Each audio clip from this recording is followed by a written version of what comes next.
Eu quero agora compartilhar com vocês sobre o tema Emanuel, Deus conosco. Emanuel, Deus conosco, é Jesus.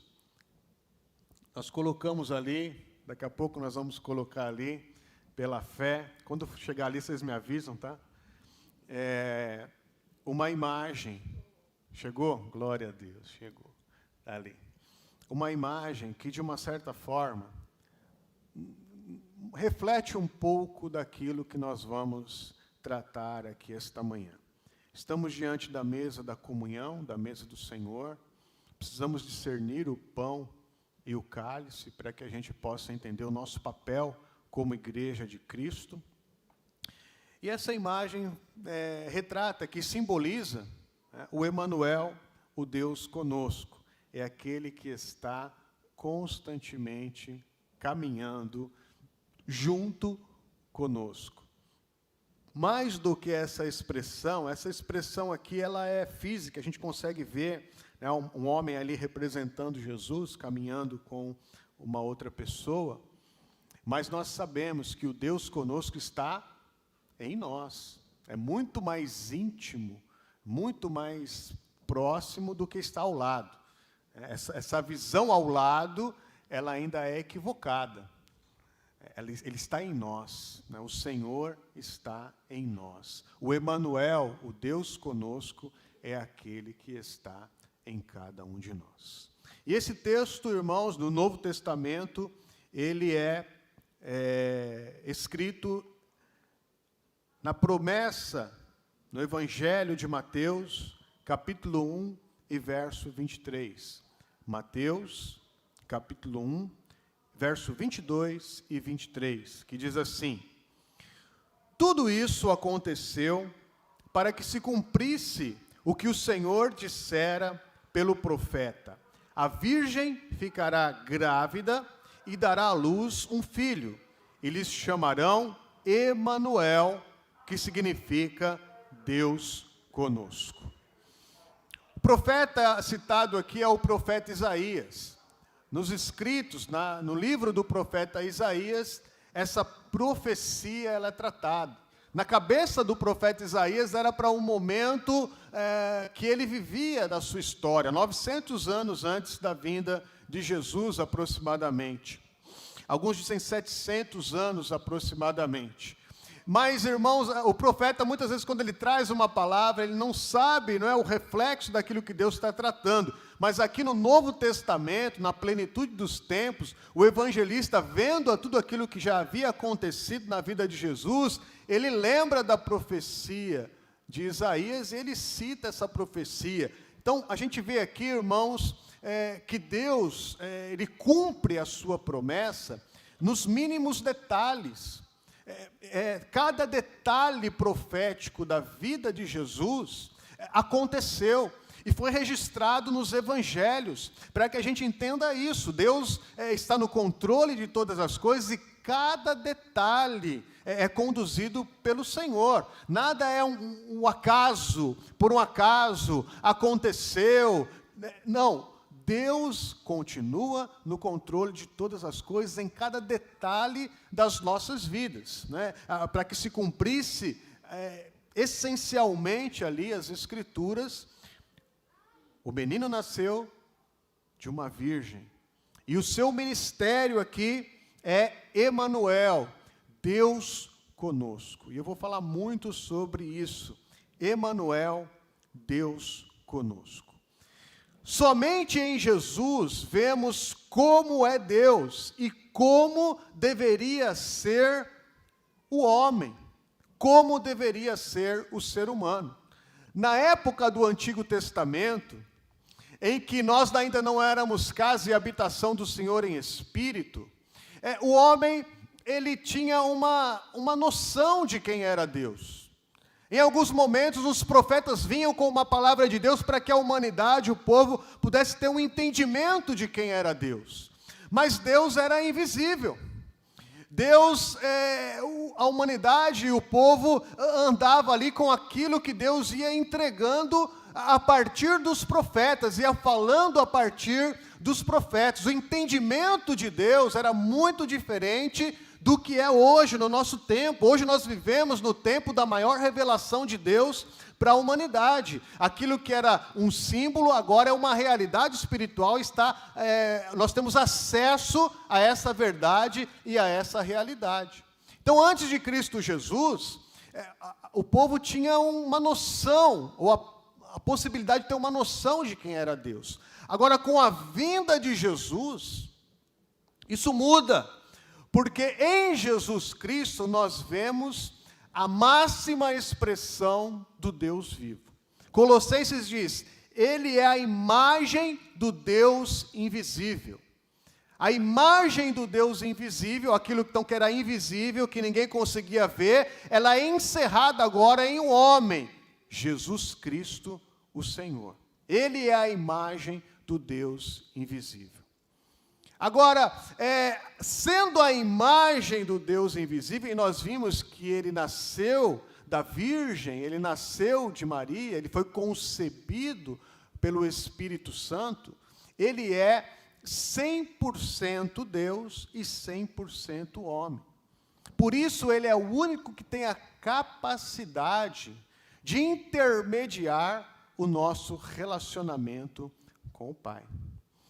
O texto de 1 de Timóteo 2,5, esses textos eu não coloquei no telão, mas eu quero ler com vocês. O texto de 1 Timóteo 2,5 diz, pois há um só Deus e um só mediador entre Deus e os homens, o homem Jesus Cristo. Por ele ser a imagem do Deus invisível, então, como é Deus? Quem é Deus? O Filipe, um dos discípulos, perguntou isso para Jesus, nos mostra o Pai, onde está o Pai? Quem é o Pai? E Jesus diz, eu estou há tanto tempo com vocês e você ainda me pergunta quem é o Pai. Então Jesus é a expressão do próprio Deus invisível. Tudo aquilo que é invisível, tudo aquilo que está nos céus, toda a eternidade está em Jesus Cristo. E toda a humanidade também está em Jesus Cristo, então ele é 100% homem. Nós vamos ver aqui que em Jesus Cristo, Deus se faz como homem, como uma criança, como um ser humano, com toda essa limitação.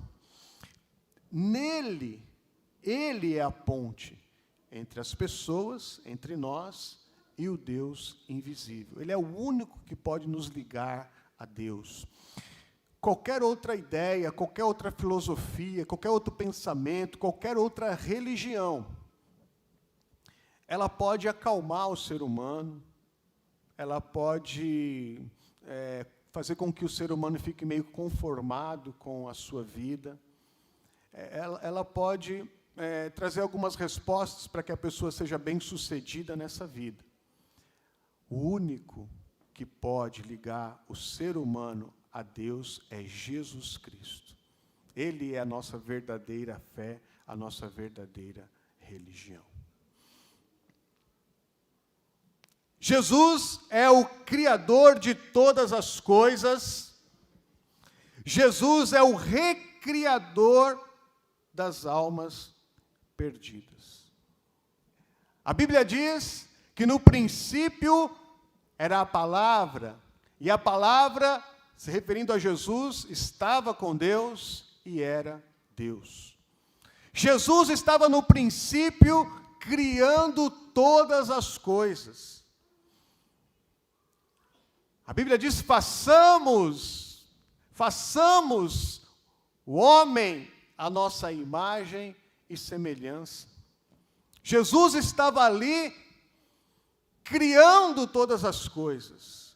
É o próprio Deus criando todas as coisas. Um poder ilimitado, um poder de criação que a gente tem dificuldade de alcançar. O poder que hoje a gente tenta interpretar, tenta estudar, tenta dar nomes, tenta desenhar esquemas, estruturas, para poder entender um pouco a grandeza da criação.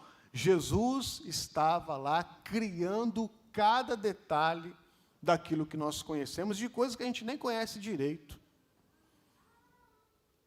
O ambiente que Deus criou, que Jesus estava lá criando, por exemplo, irmãos, foi criado a atmosfera e o ar, e o oxigênio para que a gente pudesse respirar. Olha o detalhe da criação. Deus criou um ambiente apropriado para que nós pudéssemos viver, sobreviver. Se você respira hoje, o ar alcança o teu pulmão, o oxigênio entra na sua circulação sanguínea, é porque Deus preparou esse ambiente. Se o homem começar a subir montanha, quando vai aquelas Everest, aquelas montanhas muito altas, tem que levar algo para suportar, uma respiração artificial para suportar, porque ali o oxigênio já não entra, já não é a atmosfera apropriada. E o homem está por aí procurando ambientes artificiais, né, buscando outros planetas, fazendo turismo aí, para buscar outras alternativas de vida. Mas nós entendemos que o ambiente preparado por Deus para que a gente pudesse viver é esse ambiente aqui. Ele preparou aquilo que é adequado, ideal, para que a gente pudesse sobreviver. Jesus estava com Deus criando a água, né, misturando a água ali, dois átomos de hidrogênio, um de oxigênio, para que a água pudesse existir. Então, as coisas que o homem tenta interpretar hoje, o Senhor criou. A grandeza e o poder da criação das mãos de Deus. Jesus estava criando todas estas coisas, por isso ele é 100% Deus. Precisamos entender isso, irmãos. E tem uma coisa que, depois que eu pensei nisso, né, já faz muitos anos, nunca mais saiu da minha cabeça. Deus criou muitas coisas, mas, irmãos, pensa na banana que Deus criou. A banana. Eu gosto de banana nanica, não sei qual que você gosta. A banana é uma criação tão fantástica, tão simples, tão fantástica, a maioria aqui tem na sua fruteira. Criação de Deus.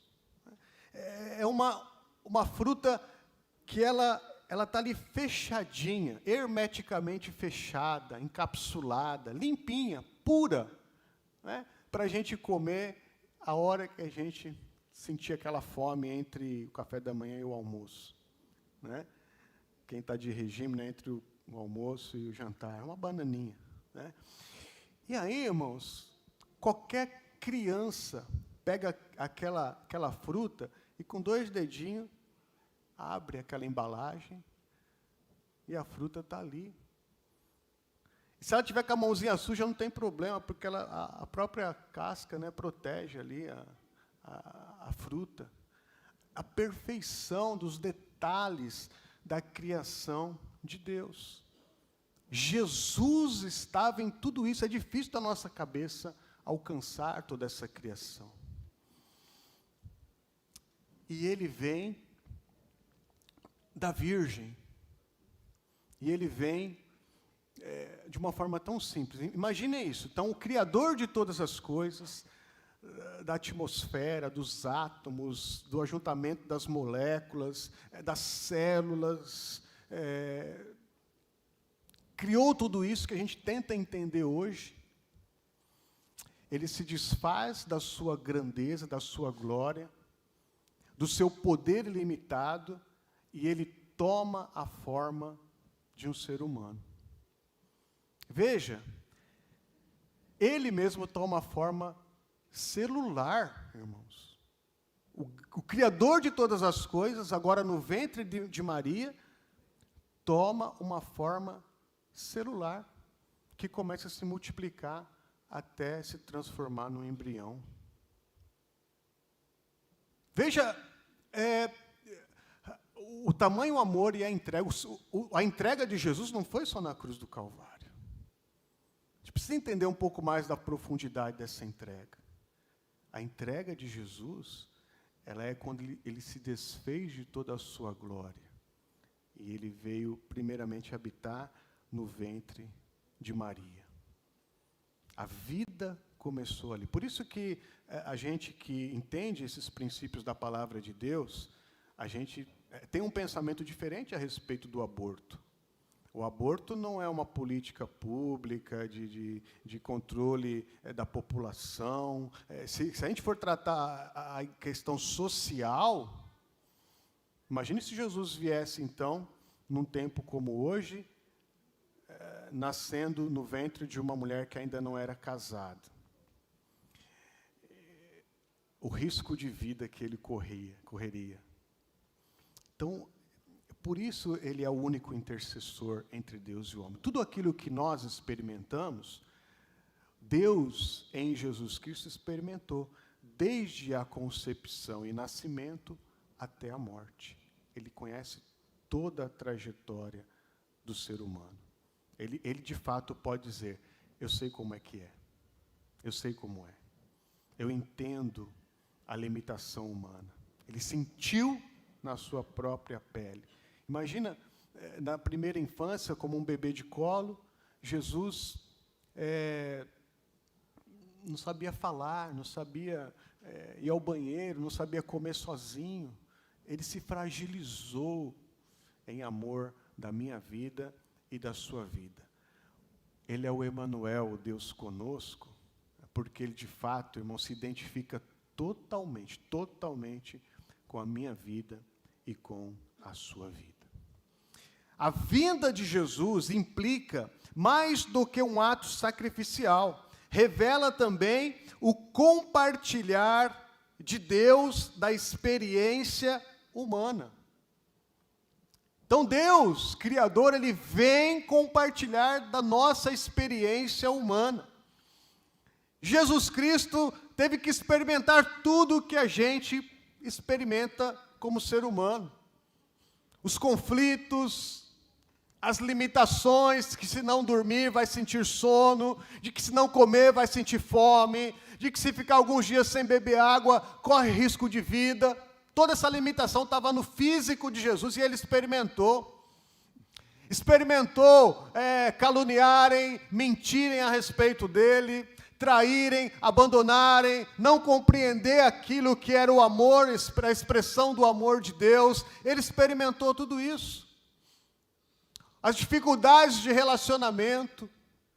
Ele teve que submeter à autoridade dos seus pais, mesmo sendo Deus. A toda a autoridade da sociedade, mesmo sendo Deus. Ele experimentou todas as coisas. Ele veio para compartilhar dessa vida humana. Por isso eu digo, Ele é o Emanuel, o Deus conosco. Ele veio para que a obra se cumprisse de uma forma completa. Lá no início, Ele estava com Deus e Ele era Deus na criação. Ele diz, façamos o homem à nossa imagem, à nossa semelhança. Esse é o projeto da origem do ser humano. Mas nós sabemos que, por causa do pecado, o homem se transformou, o ser humano, a humanidade, numa caricatura, numa deformidade, numa coisa esquisita que está fora do propósito de Deus. A humanidade hoje não representa Deus, não é a imagem e semelhança do Senhor, porque eles não viram ainda, muitos ainda não viram quem é o Deus invisível, quem é Jesus. Por isso Jesus vem, para novamente aplicar no ser humano a imagem e a semelhança de Deus. Continuando mais um pouquinho, antes de falar mais um pouco sobre isso, eu quero ler aqui. Em Jesus, vemos Deus se identificando conosco. Um Deus que entende nossas dificuldades e nossas necessidades, porque também passou pela terra, se sujeitou às regras que havia criado para nós. Essas regras que a gente vive, aquele que nasce, morre. Se não tomar banho, vai feder. Se não comer, vai morrer. Se tomar uma chicotada, vai inflamar e vai doer. Tudo isso que faz parte da limitação humana, o Senhor experimentou. Por isso que a gente pode chegar diante dele e dizer: Senhor, o Senhor conhece aqui essa situação, o Senhor conhece o que eu estou passando, o Senhor sabe o que é sentir essa dor humana. Ele é Deus, mas Ele é homem. A dor da morte, Jesus chora quando seu amigo Lázaro morre. Jesus conhece todas as dores. Jesus conhece por experiência, por experimentar. O Deus Criador se faz agora como criatura e se submete às regras que Ele criou para a gente. Quantos de nós, a gente faz assim, né? Muitos, né, criam regras para que os comuns possam seguir. Mas eu não preciso. É muito comum isso nas autoridades estabelecidas, nos governos, naqueles que têm dinheiro. Né? Coisa mais difícil é alguém que tem dinheiro, irmãos, muito dinheiro, e, por exemplo, cometer um crime e ir para a prisão. A lei para quem tem dinheiro é diferente para aquele que não tem dinheiro. Então, muitos têm essa mentalidade, né, irmão? Isso aqui é regra para os normais, mas eu sou exceção. Deus faz uma regra e diz: eu quero me submeter a essa regra por amor da humanidade. Então, Ele entende muito bem o que é ser humano. A nossa dor, os nossos conflitos, o nosso pesar, né, as nossas limitações, o Senhor conhece. Ele é o Emanuel, o Deus conosco. É o único que pode nos ligar ao nosso Deus. Um escritor chamado William Blake, ele diz o seguinte: a misericórdia tem um coração humano. A piedade tem uma face humana. O amor faz a forma humana tornar-se divina. E a paz usa a vestidura humana. Isso é Jesus. Como que nós vamos conhecer a misericórdia de Deus? Conhecendo Jesus. Como que nós vamos conhecer essa piedade, esse amor ágape? Conhecendo Jesus. Como nós vamos conhecer a paz, irmãos? Olhando para Jesus. E não é apenas um conhecimento intelectual, lendo a Bíblia de uma forma para conhecer a história de Jesus. Isso é muito pouco. Se o Senhor é a própria expressão do amor de Deus, da misericórdia de Deus, da paz de Deus, eu preciso conhecê-lo. Por isso, a nossa fé e a nossa religião é muito mais do que uma literatura. É muito mais do que uma reunião semanal. É andarmos com Ele, como a foto aí, é caminharmos com Ele. É termos essa experiência nele. Os discípulos entenderam isso, irmãos, e eles sabiam que Jesus estaria com eles todos os dias da sua vida. Senão, quando Jesus, depois de morto, ressuscitado, tido um tempo com eles e subiu aos céus, a Bíblia diz que o coração deles se encheu de alegria, e eles voltaram contando tudo isso. Se eles entendessem que Jesus foi para o céu e os abandonou, os deixou órfãos, os deixou por conta própria, e não estaria mais com eles, eles nunca estariam felizes. Eles estavam felizes por causa da promessa do Senhor, que Ele não nos deixaria órfãos, mas que Ele enviaria o Espírito Santo para habitar nas nossas vidas. Essa é a presença maior. Por isso o Senhor não está ao nosso lado, mas Ele está dentro de cada um de nós. Assim como Jesus é Deus e é a máxima expressão de Deus que a gente pôde conhecer e ver com os olhos, o Espírito Santo é Deus, é a máxima expressão de Deus que veio habitar dentro de nós. Por isso, a nossa vida hoje, irmãos, é uma caminhada com Ele. Se fosse apenas um ato sacrificial, e a gente precisa destacar isso, porque o Senhor se entregou por nós, morreu por nós, sem Ele nós não estaríamos aqui, não teríamos vida com Deus, mas esse é só um aspecto da vinda de Jesus. Jesus ele veio para ser o Emanuel, o Deus conosco, para partilhar a vida de Deus com o ser humano, para que nós continuássemos sendo a sua representação aqui nessa terra. Isso é o ideal do Evangelho, uma vida cotidiana com o Senhor, para que o Senhor possa manifestar a sua graça, assim como Ele é, nós sejamos nessa terra, Cristo em nós como a esperança da glória, a representação de quem Ele é hoje, passa pelas nossas mãos. A palavra profética passa pelas nossas bocas, a resposta financeira passa pelos nossos bolsos, mas o entendimento de quem é o Deus invisível passa pela nossa vida. Por isso nós precisamos entender isso, pensar com a mente de Cristo, receber o caráter de Cristo, ter os olhos de Cristo, a forma de olhar a vida, olhos de Cristo, olhos de amor, olhos de misericórdia. Quantas pessoas perderam a fé? Quantas pessoas não são a língua e a boca de Deus, mas é qualquer tipo de língua estranha por aí, esquisita, mas não é a língua de Deus? Quantas pessoas pensam a política, pensam a ciência, pensam o social, mas não recebem a revelação que vem do alto? É porque falta um relacionamento diário com Jesus.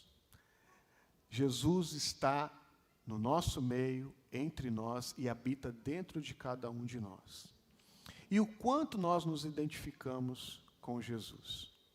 Quando a gente fala por aí a nossa opinião, numa conversa informal, numa conversa social, e a gente dá a nossa opinião, será que essa opinião é a opinião de Jesus? Ele está conosco, somos templo do Espírito Santo, estamos cheios do Espírito Santo. Será que Jesus está falando aquela opinião junto conosco? Ou eu estou contrariando a opinião do meu Senhor? Por isso é muito mais do que conhecimento, leitura, é revelação, é Cristo em mim, é Cristo se revelando a partir da minha vida, é Ele fluindo como esse rio de água viva que está dentro do meu interior, é caminhar com o Senhor constantemente, irmãos. É por isso que nós comemos o pão e bebemos o cálice, para estar mais próximo de quem Ele é. Precisamos entender isso.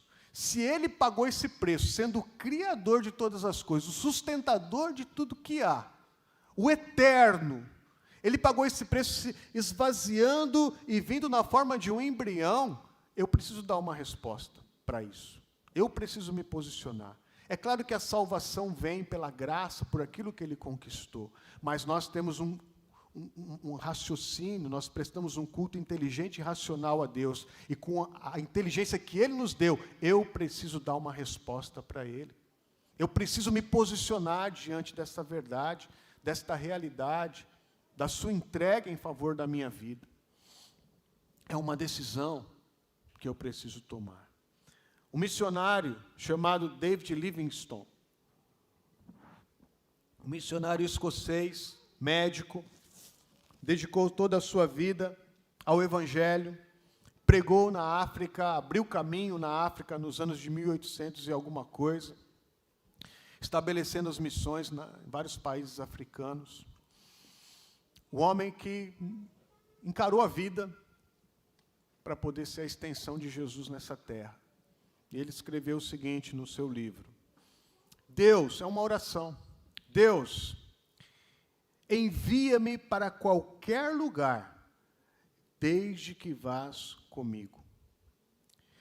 Coloca qualquer carga sobre mim, desde que me carregues. E desata todos os laços de meu coração, menos o laço que prende o meu coração ao teu. Veja,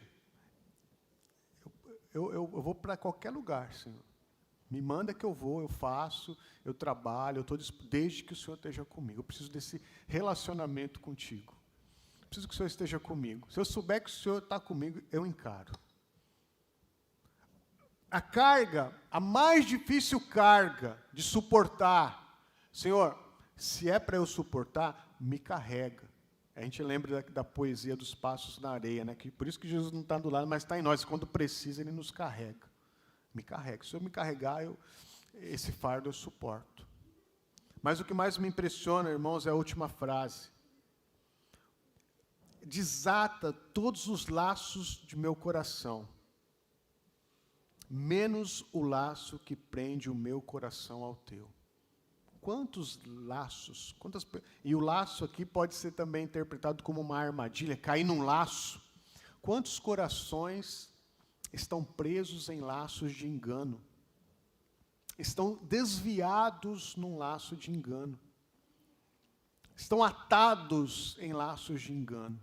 Ele diz, olha, Senhor, me desata de todas essas coisas, porque tudo isso passa, tudo isso envelhece, tudo isso perde valor, tudo isso não vai fazer diferença para a eternidade. O único laço que eu não posso perder é o laço do meu coração com o teu coração.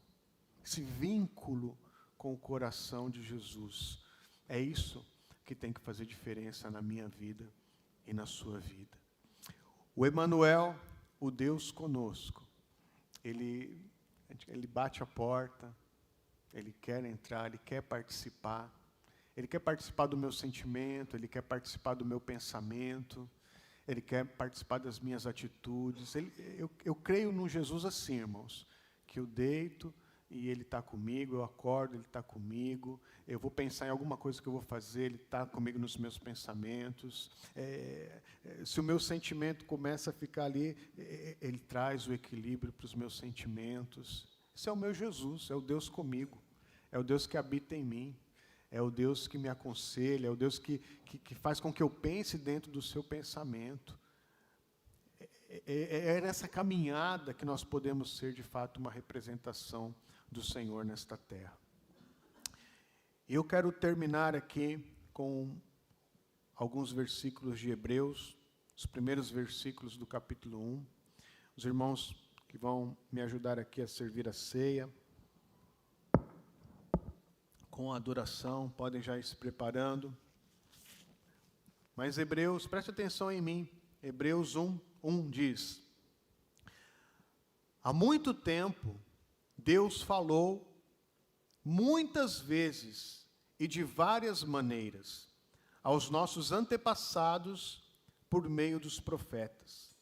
Mas nestes últimos dias falou-nos por meio do Filho, a quem constituiu herdeiro de todas as coisas e por meio de quem fez o universo. O Filho é o resplendor da glória de Deus e a expressão exata do seu ser, sustentando todas as coisas por sua palavra poderosa. Quero convidar você, antes de nós tomarmos a ceia, a fechar os teus olhos e a pensar sobre esta palavra alguns instantes. Aquele que abriu mão de toda a sua autoridade, tomou forma humana, desde o ventre da sua mãe. Ele é o mesmo que subiu aos céus. Ele é o mesmo ao qual lhe foi atribuído o nome que está acima de todo nome. Toda a autoridade foi dada a Jesus. Um dia, homens quiseram compreender Deus, conhecer Deus, saber quem Ele era. Não tiveram o privilégio, irmãos, que nós tivemos, de olhar para Jesus e conhecer a Deus. Ele é o único que nos liga a Deus. Não tiveram o privilégio de ser a casa e a habitação do próprio Deus em espírito. Hoje, o Senhor nos fala diretamente por intermédio do seu Filho Jesus Cristo. Ele é o Criador de todas as coisas. Ele é o sustentador de todas as coisas. Ele sustenta todas as coisas, a sua vida, pelo poder da sua palavra. Ele continua controlando, ele continua tendo autoridade sobre todas as coisas. A nossa resposta, irmãos, é estar nele. Eu não sei como você tem caminhado, conduzido a tua vida até aqui. Somos tantas pessoas aqui, mas essa é a primeira ceia de 2022. É o primeiro momento de consagração da nossa fé, de reafirmação de quem nós somos em Jesus Cristo. Um momento tão importante para a igreja, um momento tão sério para as nossas vidas. É um novo tempo. O Espírito diz à igreja que é um novo tempo, é um novo ciclo. E se você está aqui, você faz parte disso. Você faz parte de tudo isso. Um Deus que se tornou em homem, que nos amou a ponto de ser um embrião no ventre da Virgem. Um Deus que se entregou totalmente de uma forma difícil de compreensão. Ele é um Deus que se manifesta como aquele que está conosco. Precisamos dar uma resposta, irmãos. Diante de uma entrega tão intensa, nossa entrega não pode ser parcial, não pode ser mais ou menos, não pode ser uma entrega relativizada, uma entrega morna, não pode ser uma entrega de qualquer jeito, não. O nosso Senhor merece o melhor. Hoje, a obra de Jesus continua viva na terra por causa da sua igreja, que é a extensão do seu corpo. Eu preciso ser essa expressão de amor. Eu preciso que Jesus continue falando através da minha boca. Eu preciso que Jesus continue enxergando a humanidade através dos meus olhos. Eu preciso que o Senhor use a minha vida, as minhas mãos, os meus pés, para continuar sendo o Emanuel, o Deus conosco, mesmo sobre aqueles que não o conhecem. É por isso que nós comemos o pão e bebemos o cálice. Continuar a obra do Senhor até que Ele venha. O Senhor trata o nosso coração. Trata o nosso entendimento, Senhor, nesta hora espiritual. Ó Deus, que nós vamos comer o pão, Senhor, e vamos absorver aquilo que o pão tem, como um símbolo, Senhor, de que absorvermos a Sua entrega, a Tua vida, o Teu sacrifício, o Teu amor. E vamos beber o cálice, Senhor, que simboliza que estamos aliançados contigo neste tempo, comprometidos contigo, Senhor, aguardando o tempo do nosso encontro, Pai. Ó Deus, nos faz digno, Senhor, de viver essa realidade espiritual. Prepara o nosso coração agora, o coração de cada um, que a sua entrega, Senhor, seja valorizada com toda a nossa força, com toda a nossa fé, com todo o nosso temor, com todo o nosso entendimento, Pai. Em nome de Jesus. Em nome de Jesus. Quero convidar você que é batizado